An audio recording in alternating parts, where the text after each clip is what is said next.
Okay, we briefly talked about reactions up until this point, but now we're going to take a closer look at these and learn how to actually compute numerical information from these reactions. And the first thing we're going to want to always do is balance chemical reactions. We know that the law of conservation of mass must be obeyed, and so that the mass of the reactants has to equal the mass of the products. And so what that tells us that the number of atoms on the left side, the reactants, has to equal the number of atoms on the product side. And of course we can convert that to moles. And so by balancing, making sure that the number of atoms on the left side of the equation equal the number of atoms on the right side of the equation, ensures that law of conservation is withheld. Okay, so one additional thing that we're going to want to remember that when we write chemical equations, we're often going to refer to elements, and remember that there are 7 diatomic molecules that naturally occur: nitrogen, oxygen, the halogens, and hydrogen. And so those often pop up in our discussion of chemical reactions, so we're going to remember that when we say nitrogen, what we really mean is N2. When we say hydrogen, what we really mean is H2. Okay? So, additionally, in our chemical reactions that we, should have pointed out that we draw the reactants on the left side, arrow in between, separating the reactants from the products, and the products on the right side. Additionally, you'll need to indicate the phase of the substance, whether it be gas, liquid, or solid, or aqueous, meaning dissolved in water, of course. Additionally, you might see symbols associated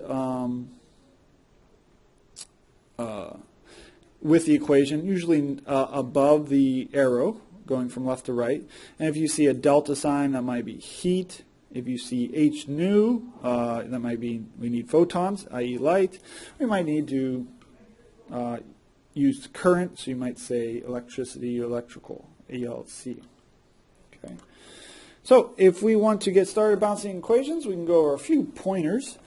First thing we're going to absolutely need to do is write our skeletal equation. And what we mean by that, if we're looking at a scenario where the chemical equation is described with names, we're going to want to put those names into formulas. One of the biggest hints that I can give you is that it's often a lot easier if we balance atoms in the complex molecules first. That way we leave free elements at the end, and that won't affect other compounds, as we'll see. And we adjust the number of atoms on left to right by adjusting coefficients. We never change the subscripts. Okay. And then if we have fractional coefficients, we're going to want to multiply through by the denominator so that we can get whole numbers. That will make our stoichiometry a lot easier. And then last thing, of course, we're going to need to check our work. Okay, so let's get started. So let's take a look at this reaction. It says that solid cobalt-2 oxide and solid carbon react to produce solid cobalt and carbon dioxide gas. Okay, so to produce tells us that these are the products, solid cobalt and carbon dioxide gas, and then everything before that is going to be our reactants. Okay, cobalt-2 oxide, we know that cobalt-2 implies that that's CO2 plus, and oxygen is 2 minus, so we're just going to need a single oxygen. So cobalt-2 oxide has a formula of that. It says it's solid plus solid carbon, the element, to produce solid cobalt and carbon dioxide gas. And of course carbon dioxide's formula is CO2.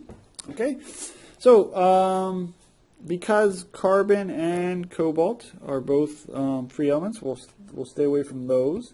Well, here we're going to balance the atoms in the most complex molecules first, so that looks to be oxygen. So we'll take a look at oxygen first. Okay, there's 2 oxygens on the right side. There's 1 on the left. So we're going to need to multiply this by 2. And again, we change the number of atoms on either side by using a coefficient out in front of the molecules and never change the subscript. So a 2 cobalt, 2 oxides are required. That, of course, is going to change the number of cobalt atoms. So there's 2 cobalt atoms on the left side now, and only 1 on the right side. Okay, so we're going to need to multiply that by 2 to give us 2 cobalt atoms, or moles. Okay, carbon is 1 carbon over here, 1 carbon on the left. That works out. So this is our balanced chemical equation. Of course, we should check that first. And by check, I usually ask, okay, I've got 2 cobalt atoms, 2 oxygen atoms, 1 carbon. Does that equal 2 cobalts, 1 carbon, and 2 oxygens? And that does, and so that is the correctly balanced chemical equation. Okay, here's another chemical reaction we'll want to balance. Okay, let's write a balanced equation for the combustion of butane, C4H10, with oxygen in the atmosphere to form gaseous carbon dioxide and gaseous water. Okay, so butane is C4H10, and that happens to be a gas at room temperature. It's going to react with oxygen in the atmosphere, and oxygen is one of those diatomic molecules, so we know that is O2 gas. Is going to give us gaseous carbon dioxide and water in the gas phase. Okay, so oxygen is by itself, so we're going to leave that to last. So we can go after carbon or hydrogen first, and it really doesn't matter what we do. Okay, we can see that we have 4 carbons here, 1 carbon here, so we're going to multiply that by 4 to give us 4 carbon dioxides. Okay, we have 10 hydrogens over here, 2 over here, so we're going to need to multiply it by 5. And then finally we are left with oxygen. So we've got 2 oxygens on the left side, and then 4 times 2, 8, plus 5, that's 13 oxygens total on the right side. Now here we can see that we're not going to be able to just multiply 1 by a simple integer to get the value. Okay, you can try to find a least common denominator, but if we change one of these coefficients, we're going to have to go back and change carbon or hydrogen. So an easier way to do that is to utilize the fractional coefficients. And how you do that, if you have an even-odd situation, you can multiply the lower one by a fraction using the higher value 13 as the numerator and the lower value 2 as the denominator. So if you multiply 2 by 13 halves, you get 13.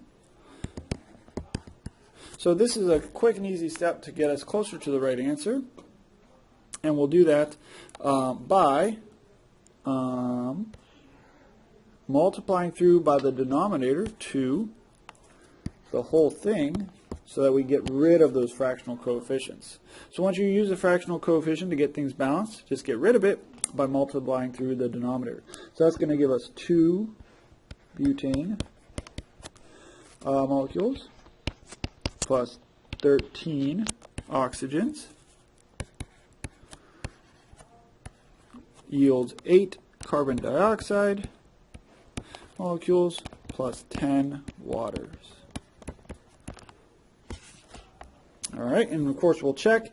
We've got 8 carbons, 20 hydrogens, 26 oxygens. Does that equal 8 carbons?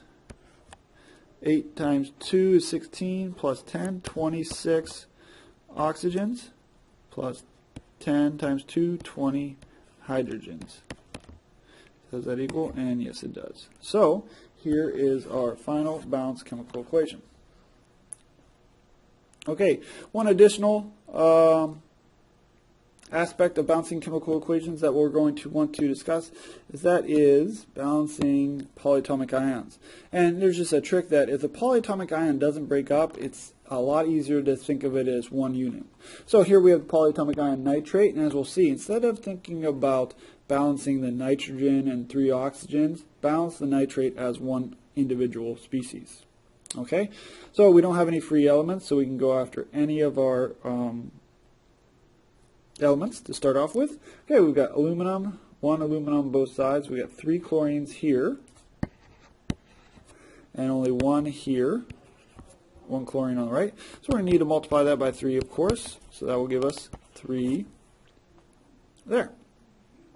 Okay, we've got 1 silver, or 3 silvers on the left side. Now we've got 3 silvers on the right, so we're going to need to multiply this one by 3 on the left to give us 3.